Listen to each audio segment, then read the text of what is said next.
Howdy, it's Jim Morado, and this is the middle of November 2023.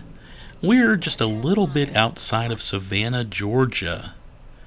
And I almost think of this as part of Savannah. It's not, but it's close enough. If you're doing your Civil War road trip and you're going down to Savannah to check out some of their forts and other sites, this is definitely a spot you can add to your list, especially while you're around Savannah. It's Fort McAllister State Park, and we stopped by here and had a really good time.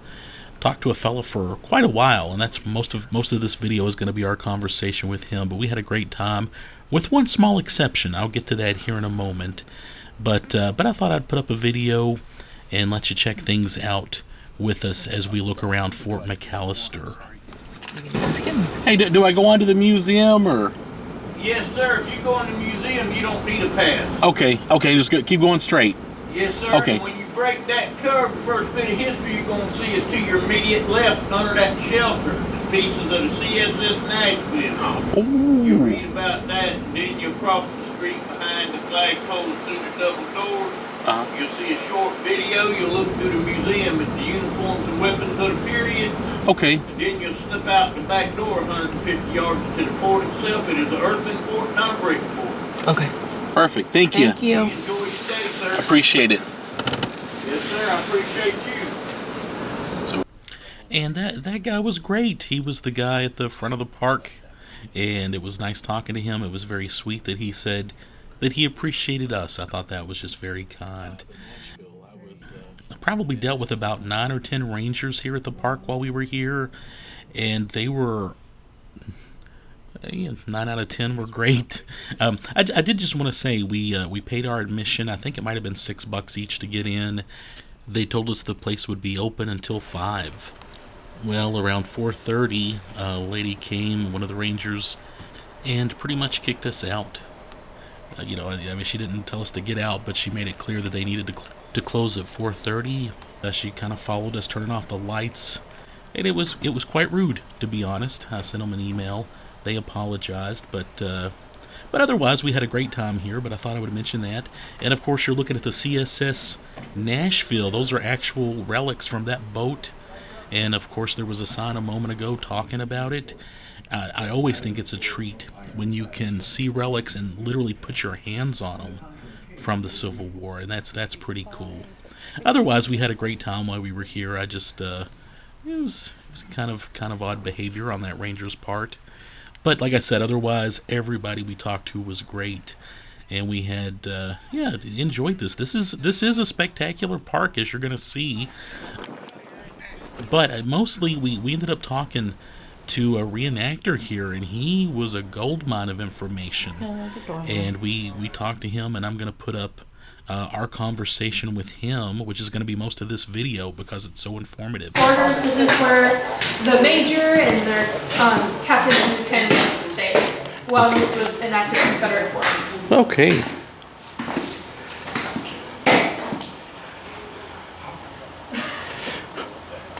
What you see here is the year of the Union Federal Cavalry.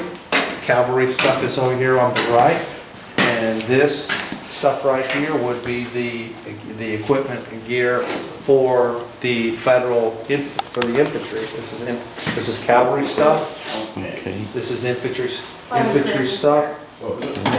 Infantry officer saber.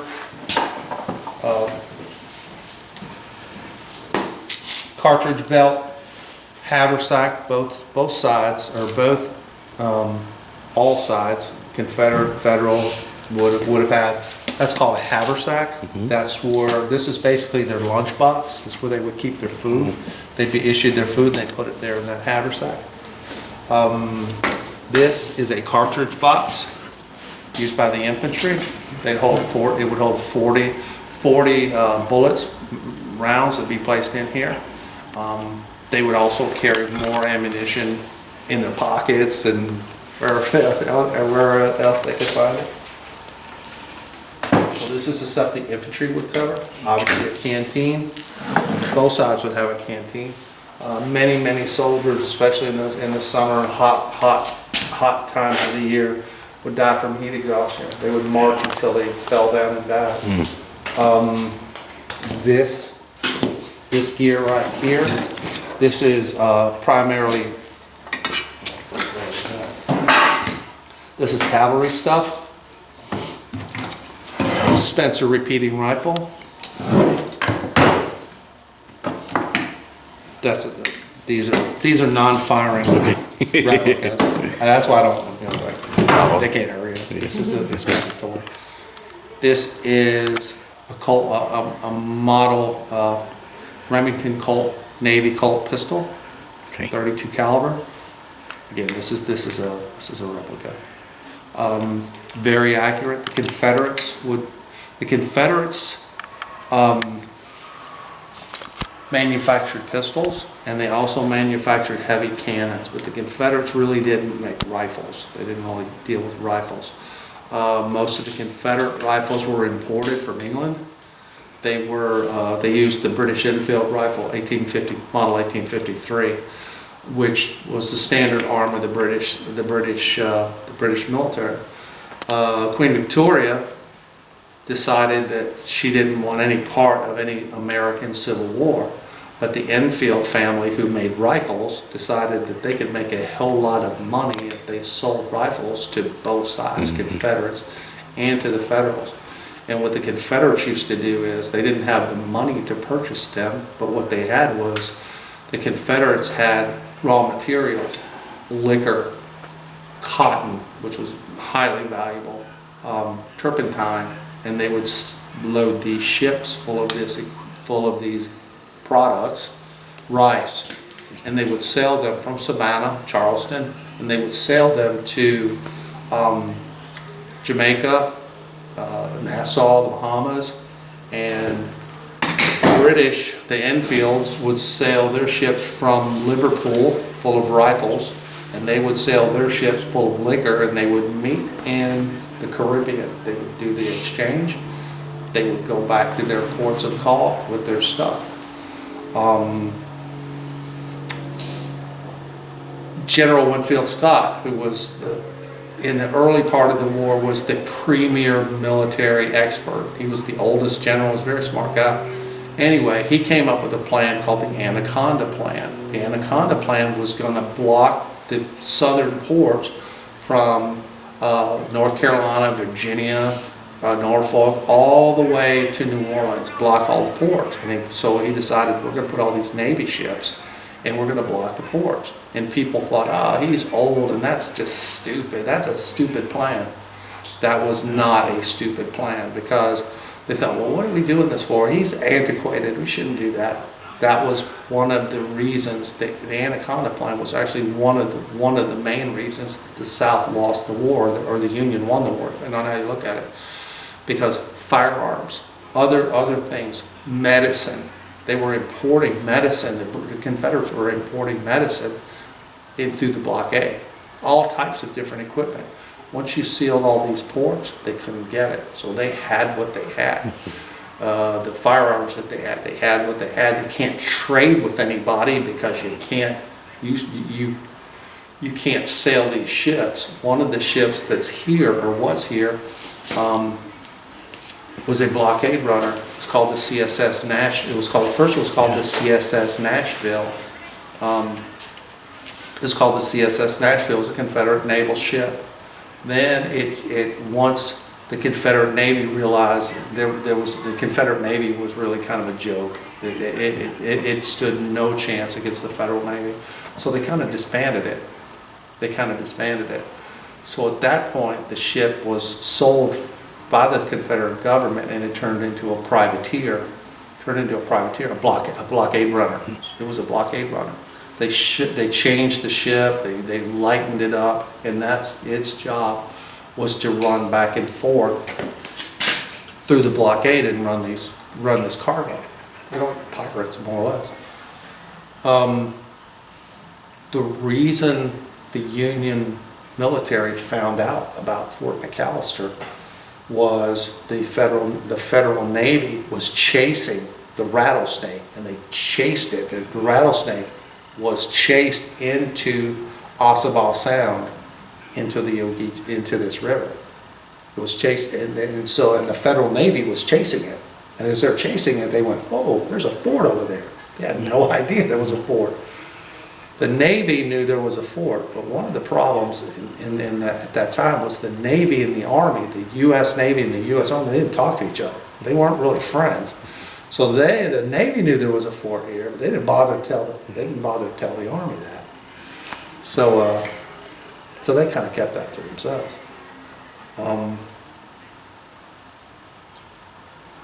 But the control of this river is really what this fort was all about. This fort here was built on the land owned by the McAllister family. The McAllister family owned plantations, and there was other plantations. The Arnold family, the Chevises were over there. The McAllister family owned this land right here. And plantations were no more than like factories. They were factories. They create goods and products to be sold, to the outside world.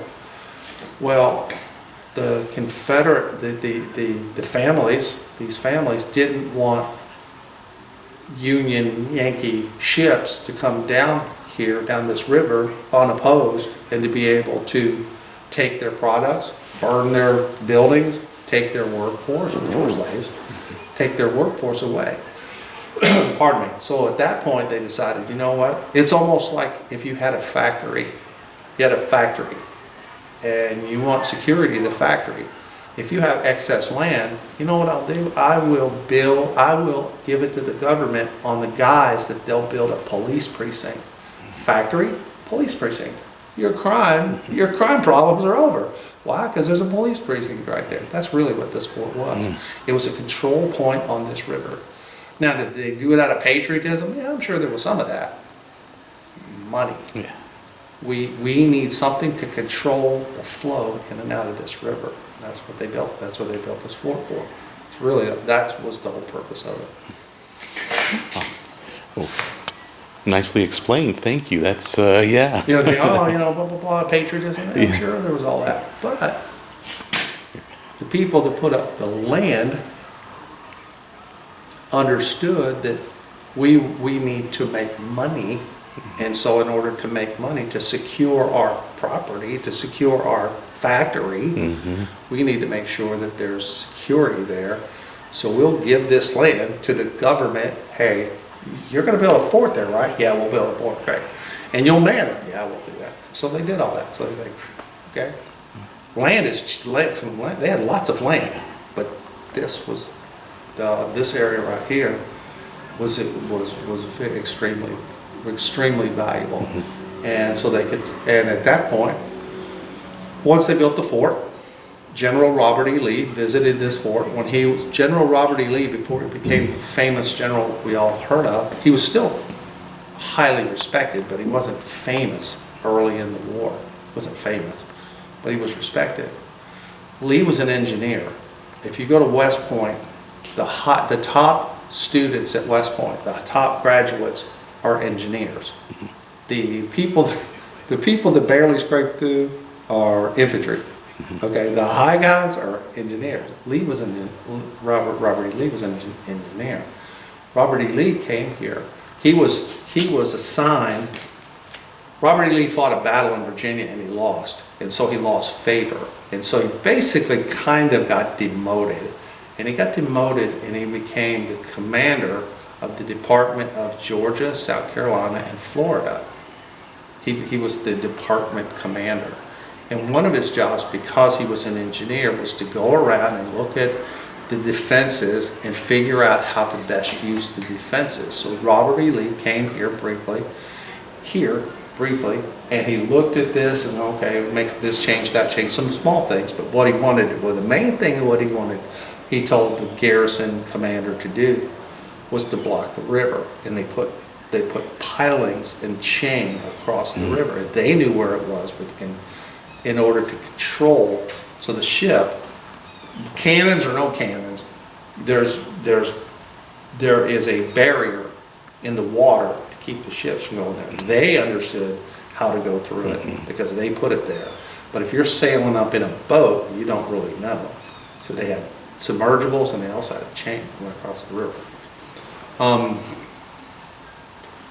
They put pilings into the water, and that's what Lee's like, oh, this is what I want you to do, and then he left and then went on to do what he did. But that created the control point across this river.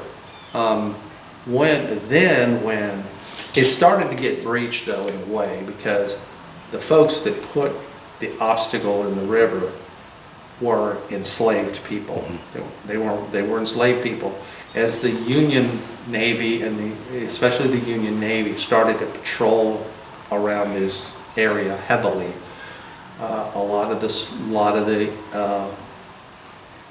the African American males, they would either take them, or the African American males would go towards the ships. They would go to them, and what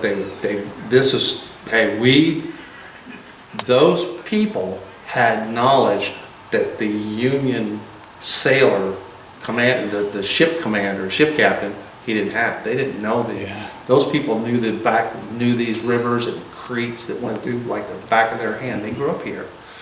So what they would do is they would have those people, and they would pay them. They would pay them money. You'd have the ship captain. You'd have the ship captain, and but they'd also have a person steering the ship. Well, this African American person would be standing there, the left, the right. He wasn't in charge. He didn't actually steer the ship. He's like, you might want to go left. Yeah. Or you might not want to go now because of the water levels. They knew all this. Yeah. And another thing they knew, because they placed it there, they knew where the barriers were. They knew exactly where they were locked. They put them in there. So that knowledge that they had was extremely valuable to the Union Navy, sailor, the ship commanders, admirals. They don't know these back. Go through this tidal creek because if you don't, you're going to get stuck. They don't know all that. They need you who grew up here to navigate these ships through these little places that doesn't look like it'll go through. But if you know what you're doing and you know when to go, you'll slip right around it. Yeah. And so that's what they did. Where was the Nashville? I mean, roughly how far out was the Nashville found? Nashville.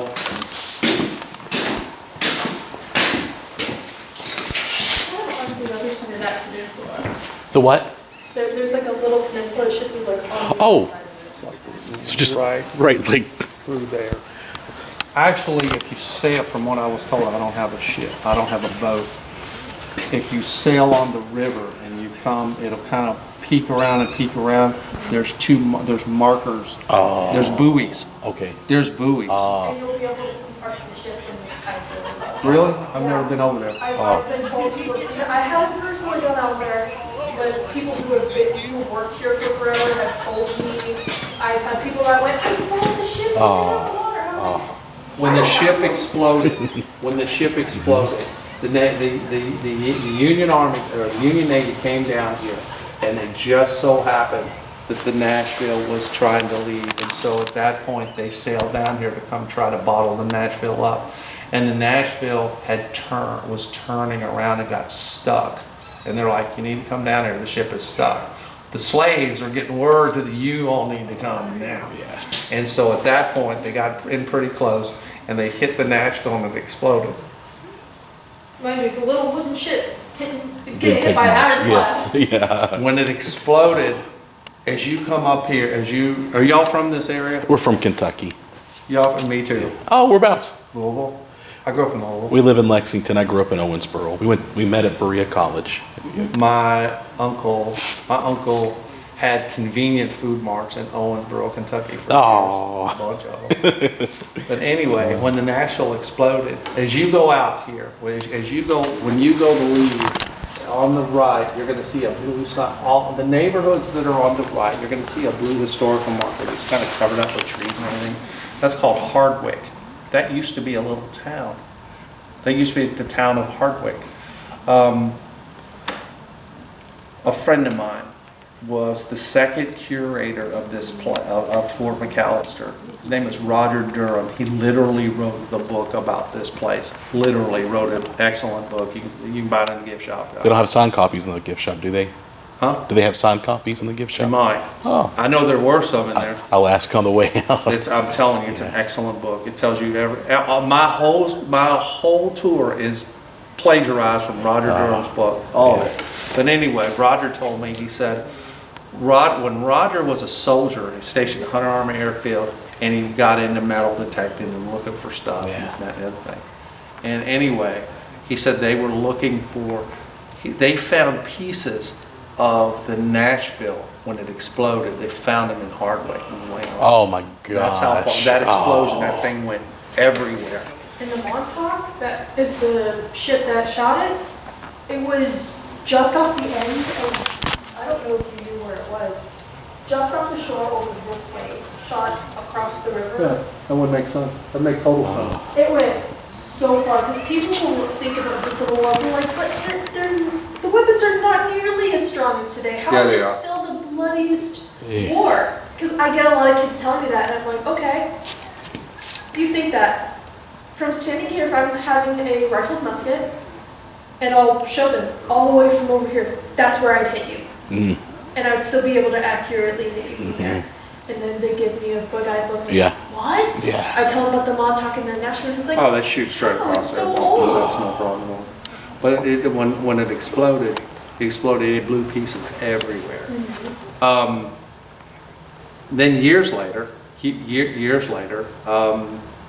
I can't think of the name, it was two brothers, as Roger was telling me, his two brothers found it. They started excavating it, and they started bringing pieces of the Nashville / Rattlesnake, and they started bringing them up.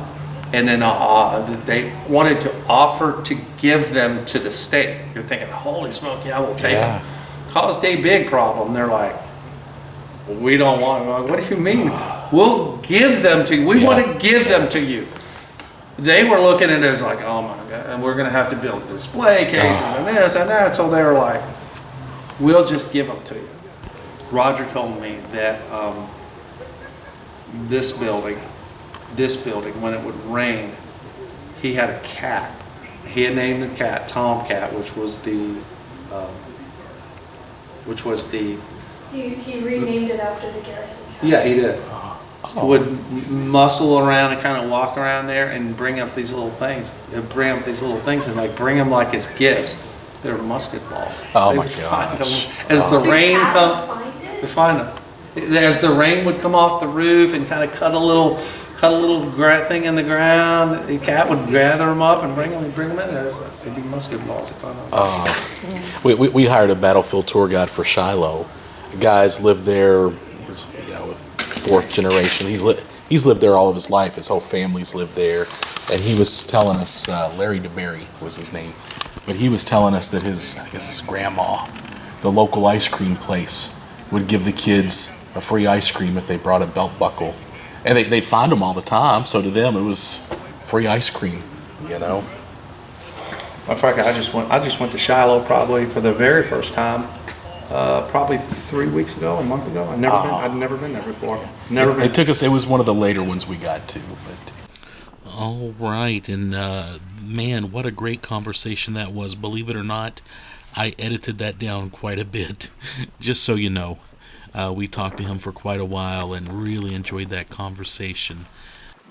Also, looking at the weapons and the uniforms, as someone who paints toy soldiers, that's great reference material for someone like me, and I really enjoyed that. We're going to take a quick look around the fort, the earthworks here. I think a lot of people not familiar with Civil War forts visualize, something like you might see, a pioneer fort with lots of logs, log cabin kind of stuff, and that's not quite the case with Civil War forts. They're kind of dug ditch looking things. This, however, is a massive fort, and I've been to Civil War forts where if you weren't looking for a Civil War fort, you wouldn't notice that there was a fort there. This is just something pretty amazing, as you can tell. And we went through some of the tunnels. We, kind of did a quick walk through here. We knew we were limited on time as it was. We spent a lot more time here than we anticipated. And then, like I said, we went back to the museum and hoped to look around a little longer. And we were chased out. But still, we had a great time at this park. This is just an amazing park.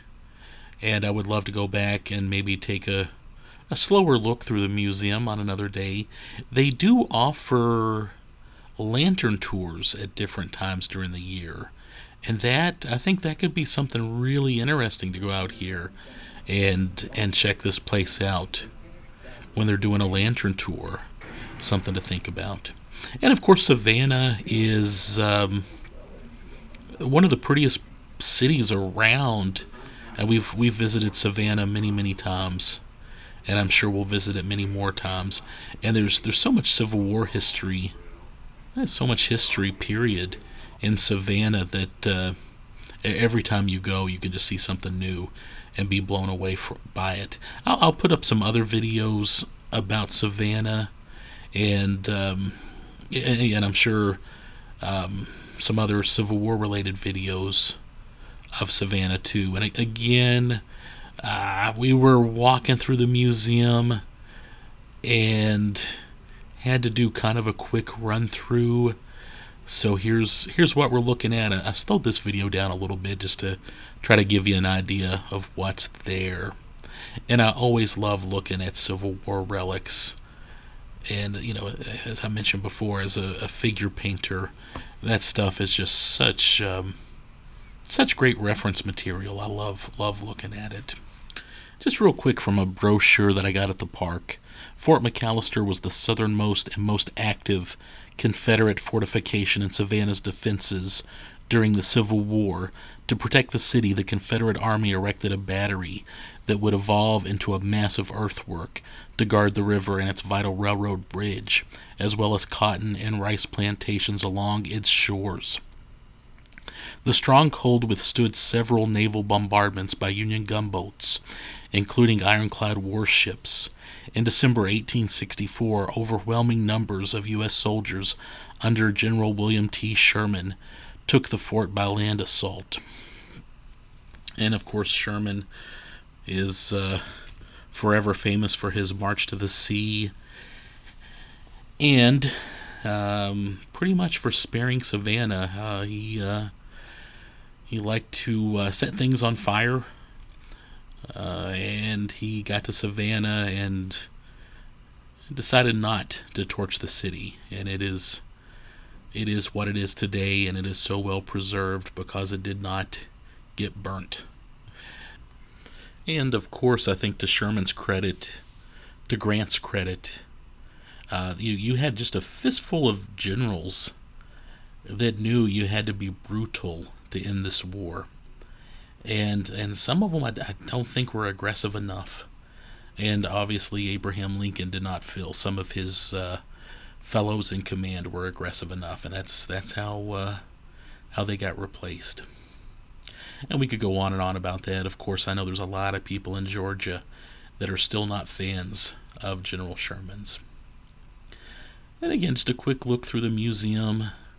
Feel free to pause and take a look. I would have liked to have given you a little better of a tour of the museum, but there it is. And again, we had a great time here, and I will go back someday just because I like this place. Yeah, and tons and tons of bullets, relics, things like that. Here we are leaving the park, heading out, and getting on the road again. If you've been to Fort McAllister, let me know what you think. Let me know what I missed. Let me know your thoughts on Fort McAllister. There's the visitor center as we drive by and hit the road. And we had a good time. Oh yeah, but for what it's worth, don't believe the posted times. They might close at 4:30, even though it says they're going to close at 5. So yeah, think about that when you're planning your trip down to Fort McAllister.